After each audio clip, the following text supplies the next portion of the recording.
বিক্রম, গত রবিবার ভোটের দিন যে ছবি তুমি আমাদের সামনে তুলে ধরেছিলে, আজ পুনর্নির্বাচনের দিন ঠিক কতটা পার্থক্যের ছবি দেখতে পাচ্ছ?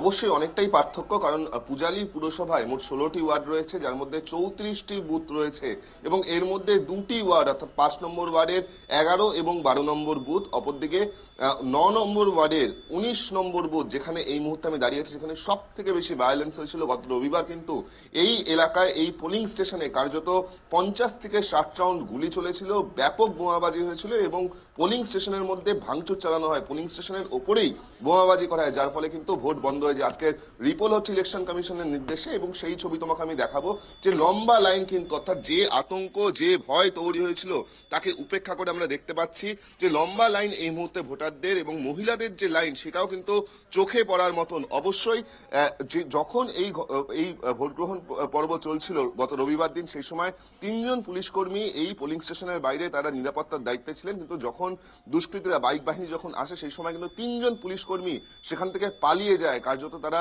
লুকিয়ে পড়ে। কিন্তু আজকে যে ছবি আমরা দেখতে পাচ্ছি, বিশাল পুলিশ বাহিনী এই মুহূর্তে ডিপ্লয় করা হয়েছে। দেখা যাচ্ছে যে 2জন এসডিপিও পদমর্যাদার অফিসার অর্থাৎ ডিএসপি পদমর্যাদার অফিসার, 2জন ইন্সপেক্টর পদমর্যাদার অফিসার এবং বিশাল পুলিশ বাহিনী এবং কমব্যাট ফোর্স কিন্তু এই মুহূর্তে রাখা হয়েছে এই পোলিং স্টেশনের সামনে, যাতে কোনো রকম অপ্রীতিকর ঘটনা না ঘটে।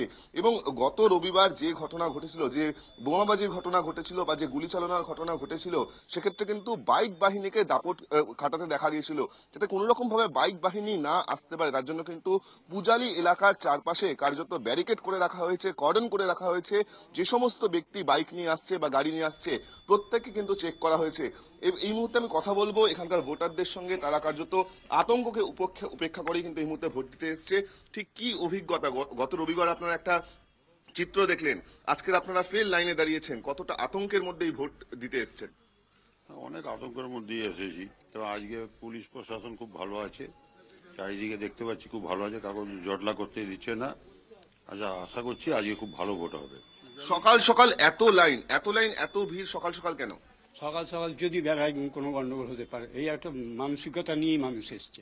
কেননা পূজারীর ইতিহাসেই প্রথম বাইক বাহিনী আমরা টিভিতে দেখেছি, কিন্তু এই বাইক বাহিনী আমরা এই প্রথম দেখলাম। তাই জন্য ভয়ে সবাই সকালবেলা এসছে, যাতে তাড়াতাড়ি ভোটটা হয়ে যায়। একেবারে পাড়াগ্রাম, কিন্তু দেখা যাচ্ছে মহিলাদের প্রচুর লাইন। সেক্ষেত্রে গতকাল যে গুলি চালনার ঘটনা ঘটলো, যে বোমাবাজির ঘটনা ঘটলো, তারপরে আপনারা ভোট দিতে এসছেন, কিভাবে, মানে কতটা ভয়ে ছিলেন এবং আজকের কি অবস্থা, এত হুমকি উপেক্ষা করে আসলেন?